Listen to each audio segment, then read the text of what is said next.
It was good. It's your host, Phil, back with another Living Life. I'm here with AMG founder, music consultant, Joshua Walker. How you doing today, bro? Doing great, man. I'm doing great. It's been a crazy day. It's been a long day, but it's been productive. So I'm doing good, bro. Right, that's good, man. I know you're coming out of Brooklyn. How is it? How is it out there in New York right now?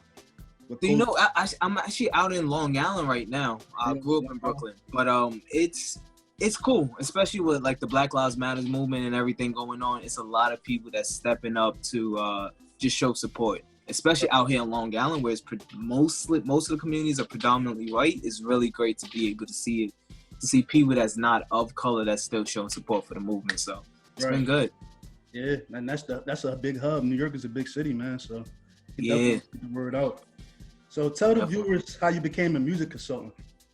So music consultant. So like you introduced me, my CEO and founder of Avenue Music Group, which is my music consulting company.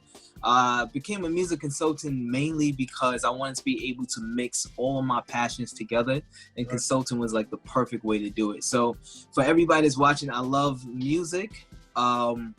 I love helping people, and I love business. Those are my three passions, I always say. And growing up in Bed-Stuy, Brooklyn, one thing you just expect, especially growing up as a black kid, you expect to either be able to drop bars, sing, some type of talent, play ball or something, but I'm short. I can't sing, I can't rap, none of that. So the next best thing, say again? Good on the business end though. Exactly. So that was the next best thing, was to be able to help other artists reach the goals that they want to reach. So that's pretty much why I got into music consulting in the first place. Well, that's great, man. That's dope. So I know myself, I know a lot of artists like in this generation that like just throw their music out there on SoundCloud. They might even put it on Apple Music and stuff, and they just somebody will find me, and that's not how it goes. That's not how it works. So I know a lot of content. You put out a lot of content on social media and your website, giving a lot of tips. So what you think is the main tip when releasing music nowadays? When releasing music, the biggest thing is stay consistent. Stay consistent. I want to touch on exactly what you say. And for any artist watching this, please understand that is not how it's done. There are very, very, very few artists that just get found like out of nowhere from, I've just posted this one song and it just goes viral. But even for those artists, like I always feel like the quicker that you gain success is the quicker you lose it. So it's better to always build a foundation, and the foundation will consist of putting out consistent content, putting out consistent content as in your music itself, consistent content as in posts, showing that you're an actual artist, cover songs or freestyle videos, whether you're a rapper or a singer, but just putting out consistent content and consistently networking with people, hitting different people up, putting yourself in different positions to make connections that can build your career. That's how you're able to, grow as a music artist. But the days of just, let me just throw something up on SoundCloud and just wish for the best, it'll get lost. That's not it. Yeah, it's not it. It's millions of people doing that. So you have to have a strategy. You have to know exactly what your goals are and be able to knock them out like that. Yeah. Right. And you said being consistent with like releasing content, marketing is good. I know a lot of people that rap, it's like they kind of shy. They don't have confidence, man. Like you wouldn't even know that they rap or they made music or they sung or whatever. And they might actually be dope. That's the crazy thing about it. So do AMG Avenue Music Group, do y'all like help people with their branding and marketing? So we help with more of the marketing side. The branding, I always feel like that's more like a graphic, websites, the press kits, the logos, and all that stuff. It's funny, shameless plug. My girlfriend from Think Brandon, she is a graphic designer and brander. So if I'm working with an artist, I always send them to her because she's amazing with that stuff. Me, nah. I can tell the viewers where they can find them. Yeah, so her name is Stacy J. So on Instagram it's Stacy STACEY _JAYYY, 3 Ys. And her business and website is thinkbrandingco.com. So thinkbrandingco.com. So please reach out to her if you need a website or any of that branding stuff. But back to touch on your question about just marketing and branding in general. for the artists that I work with, I always tell them like it's really important for your brand to be able to speak for itself. Right. It's really important for if somebody goes to your page, and like you said, if they could be the dopest artists in the world, but if nobody knows what you do, then what's the point? Right. It's absolutely no point of being able to, or being this amazing artist if you don't put it out there in your bio. It should say, hey, I'm a singer, I'm a rapper, I'm a producer, I'm whatever. If I scroll down your page, it should be more than just a bunch of party pictures or selfies or you in the club or whatever, back when people could go to the club. But yeah, it should be way more than just that basic stuff. It should be more of like, all right, I'm an artist, I take my craft serious, this is what I'm all about. And for the branding side of it, having something that's clean. I always tell artists, if you have a website, you make sure it's clean, make sure it's mobile ready, make sure it shows your personality, make sure it's good quality, because having a bad website actually hurts you more than just not having a website at all. And that goes the same for social media and whatnot. Yeah, that's dope. So personally, I used to rap like a couple years back, like people that know me before I transitioned to media and press. I used to do music, man. It definitely was like a Philly style. So I don't know if I survive in the day, man. Like Philly style, like Lil Uzi and different people like that. Like that ain't my thing. So I kind of like use my music expertise and the business side and like merge it together for like another type of media platform. So I definitely was looking forward to having you on, because like I know myself, when I did music years back, I would have loved to have a music consultant like yourself. Because it's not really, like I said before, it's not really people out here like you that can really guide somebody. You know, because artists, they kind of think they know it all, but it's not as easy as they seem. And I love that you bring that up. I love that you bring the fact that it's not as easy as it seems. And there's so many careers that's out there. Let's say take accounting, right? No matter what you do, if you're an accountant and you do taxes, it's like, all right, cool. These are the numbers. These are the forms you use, and everything's black and white. There's no accountant in this world that does things different than any other accountant. Not putting down that career field at all, but it's black and white pretty much. You have a roadmap, you know what to do. But for music and just pretty much entrepreneurship, which is especially being in the entertainment field, there's no blueprint. There's no, this is the right way to do it. Everybody has a different journey. Everybody has a different path. And myself as a consultant, my job is really to figure out what is your goal.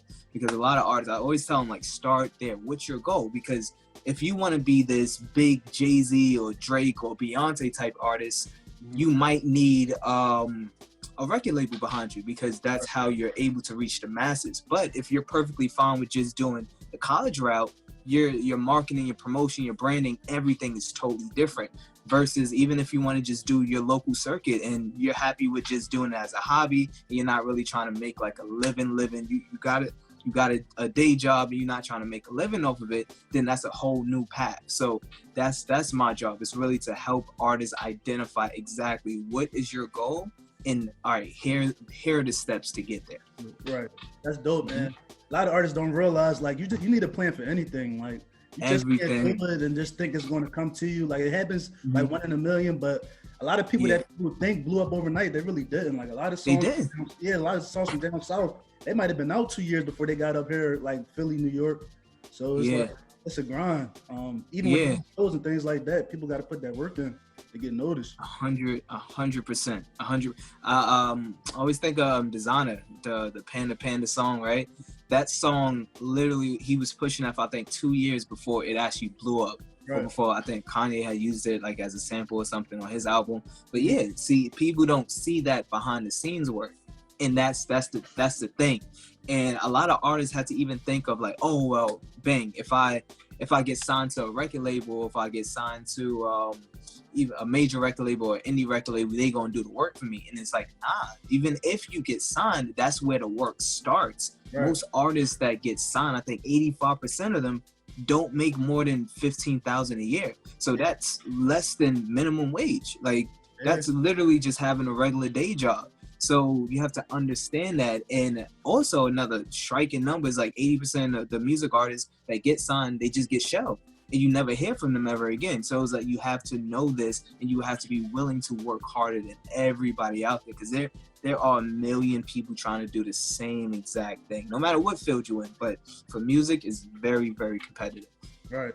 And people don't know, when you sign to a major, you got to recoup that money that they give you, that advance. Hey, like, that's what I'm talking about, man.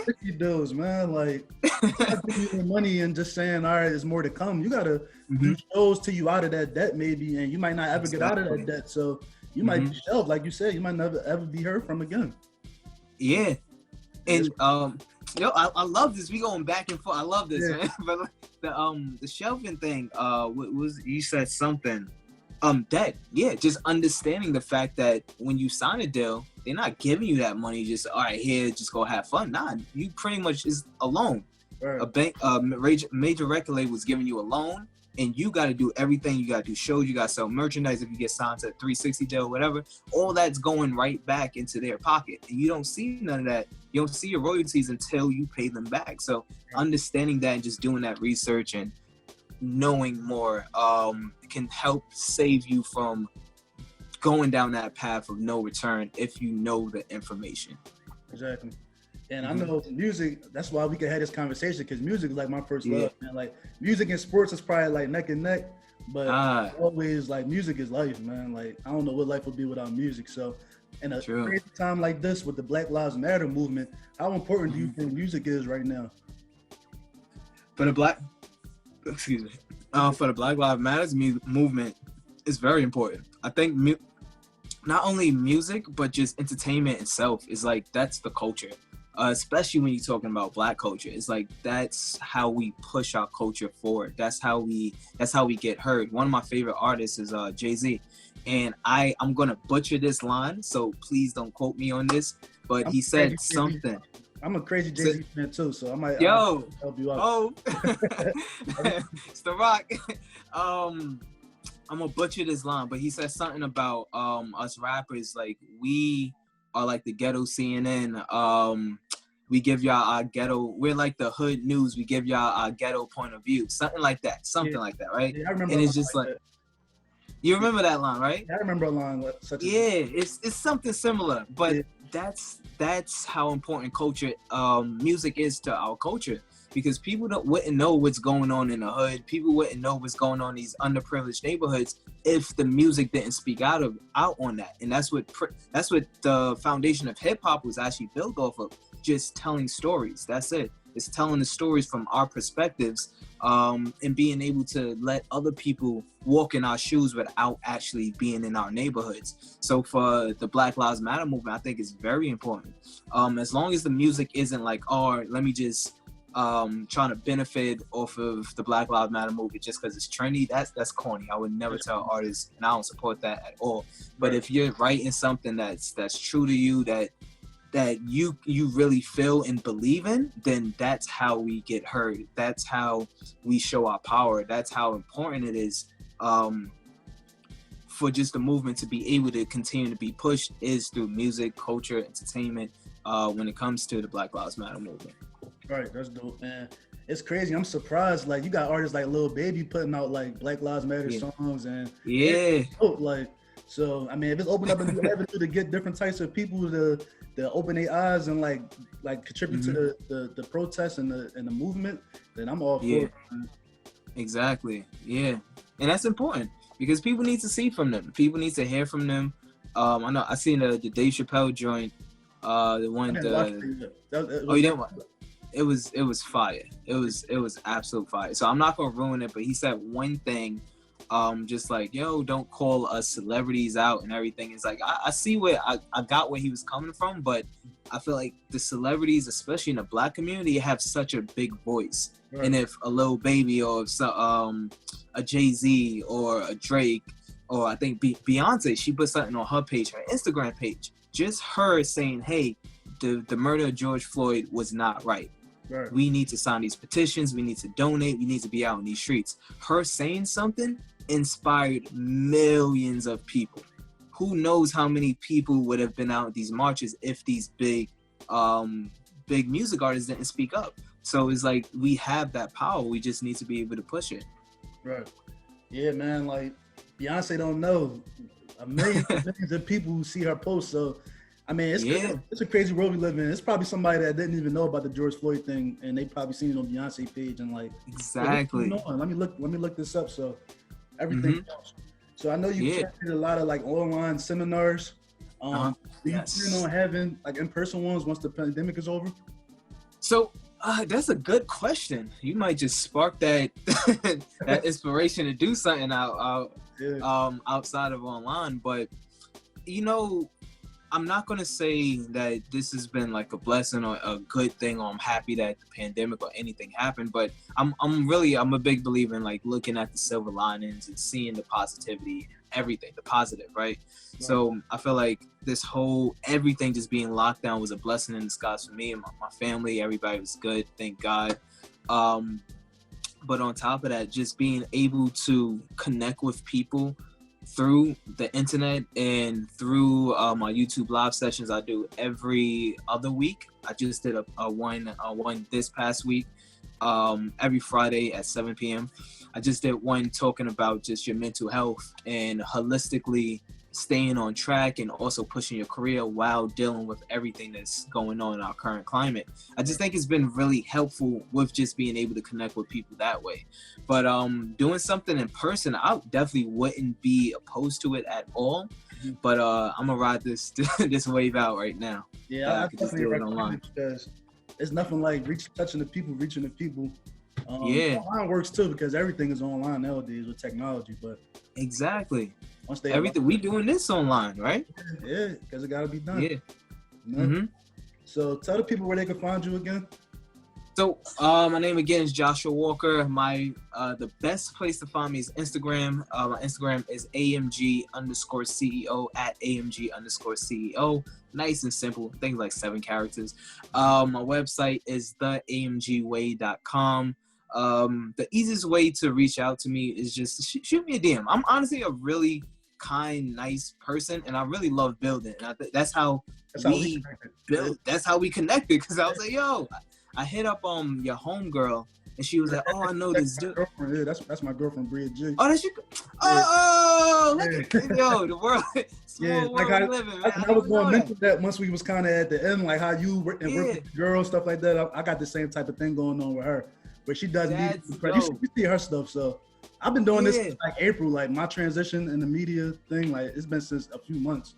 So she's helping me, like I've been learning how to edit my videos and doing everything. So we kind of do everything together. We kind of work as a team. That's beautiful that you can work as a team. And that's what we need to see more of, especially with people that look like us.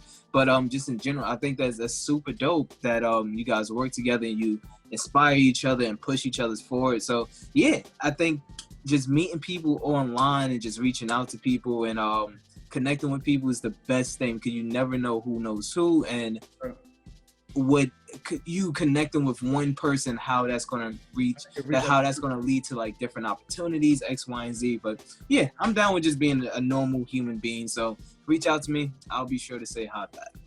You already know. Once again, it's your boy Fel signing out, living life. Like, subscribe, comment on Fel Warfield YouTube channel. We signing out. Sir, peace.